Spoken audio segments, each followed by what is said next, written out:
हाल ही में पूर्व राष्ट्रपति जो बाइडेन के पर्सनल ऑफिस ने पुष्टि की है कि उन्हें आक्रामक प्रोस्टेट कैंसर हुआ। डॉक्टरों ने बताया कि ये कैंसर उनकी हड्डियों तक फैल चुका है, लेकिन इलाज जल्द से जल्द शुरू हो चुका है और उनका हौसला भी मजबूत बना हुआ है। इसी बीच जो बाइडेन की तबीयत को लेकर अमेरिका के राष्ट्रपति डोनाल्ड ट्रंप से लेकर पूर्व राष्ट्रपति बराक ओबामा तक ने दुख जताया है। राष्ट्रपति डोनाल्ड ट्रंप ने social media platform truth social पर लिखा कि उन्हें और उनकी पत्नी को जो बाइडेन की मेडिकल स्थिति के बारे में जानकर गहरा दुख हुआ है और वो उनकी जल्दी ही ठीक होने की प्रार्थना करते हैं। उधर उपराष्ट्रपति कमला हैरिस ने जो बाइडेन को फाइटर बताते हुए उनके जल्द स्वस्थ होने की कामना की। ऐसे में चलिए जानते हैं कि आखिरकार ये प्रोस्टेट कैंसर क्या होता है, इसके लक्षण क्या है और इससे कैसे बचा जा सकता है। नमस्कार, मेरा नाम है आयुष और आप देख रहे हैं जनसत्ता। आइए आपको बताते हैं कि आखिरकार ये प्रोस्टेट कैंसर क्या है। प्रोस्टेट एक छोटी सी ग्रंथि यानी कि ग्लैंड होता है जो केवल पुरुषों में पाया जाता है। ये ब्लैडर के नीचे स्थित होता है और अखरोट के आकार का होता है और उम्र के साथ साथ ये आकार बढ़ता रहता है। जब इस ग्लैंड में असामान्य तरीके से कोशिकाएं तेजी से बढ़ने लगती हैं तो उसे प्रोस्टेट कैंसर का नाम दिया जाता है। ये कैंसर बहुत धीरे धीरे बढ़ता है, इसलिए शुरुआती चरणों में इसका पता लगाना बहुत मुश्किल है।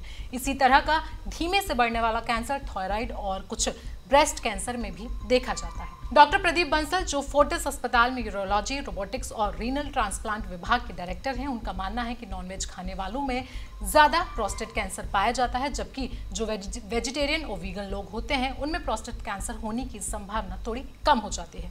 2020 में Indian council of medical research की एक रिपोर्ट के अनुसार भारत में प्रोस्टेट कैंसर के करीब 40,000 मामले सामने आए थे। भारत दुनिया में प्रोस्टेट कैंसर मामलों की रैंकिंग में चौथे स्थान पर आता है। ये बीमारी भारत के अलग अलग हिस्सों में अलग अलग मात्रा में पाई जाती है। मैक्स हेल्थ केयर के अनुसार दक्षिण भारत में प्रोस्टेट कैंसर के केस अन्य क्षेत्रों की तुलना में कई ज्यादा देखे गए। प्रोस्टेट कैंसर के लक्षणों की बात करें तो इसके लक्षण हैं बार बार पेशाब जाना, पेशाब का फ्लो कमजोर होना, पेशाब या सीमेन में खून आना, लोअर बैक या पेल्विक हिस्से में दर्द होना, दर्द के साथ स्खलन, इरेक्टाइल डिस्फंक्शन या फिर जल्दी से वजन का घटना। प्रोस्टेट कैंसर के ग्रेड्स की बात करें तो अगर ग्रेड 1 डिटेक्ट होता है तो बहुत धीरे से बढ़ता है, ग्रेड 2 और 3 में मध्यम गति से ये बढ़ता जाता है और ग्रेड 4 और 5 अगर डिटेक्ट होता है तो बहुत तेजी से प्रोस्टेट कैंसर बढ़ता है और शरीर के अन्य हिस्सों में फैल जाता है। अब आप सोचेंगे कि इससे बचाव कैसे हो सकता है। बता दें कि अगर आप 50 साल से ऊपर के हैं तो हर साल PSA ब्लड टेस्ट कराएं और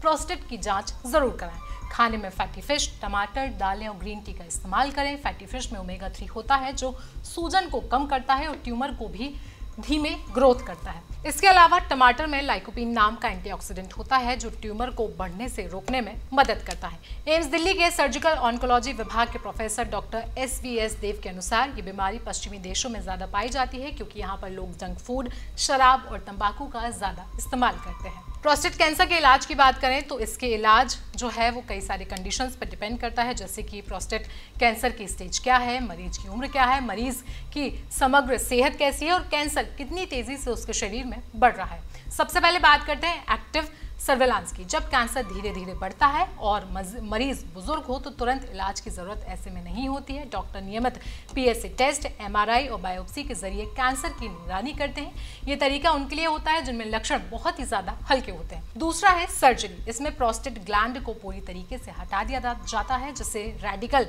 प्रोस्टेक्टोमी कहते हैं। अगर कैंसर सिर्फ प्रोस्टेट तक सीमित है तो ये तरीका काफी असरदार होता है। हालांकि सर्जरी के बाद कुछ इसके साइड इफेक्ट्स भी होते हैं, जैसे पेशाब में दिक्कत। तीसरा है हार्मोन थेरेपी। टेस्टोस्टेरोन नामक हार्मोन कैंसर को बढ़ाने में मदद करता है। इस थेरेपी से या तो टेस्टोस्टेरोन का लेवल घटाया जाता है या फिर उसे ब्लॉक कर दिया जाता है। ये तरीका तब अपनाया जाता है जब सर्जरी या रेडिएशन से पूरी तरीके से इलाज संभव ना हो और जब कैंसर शरीर में फैल गया हो।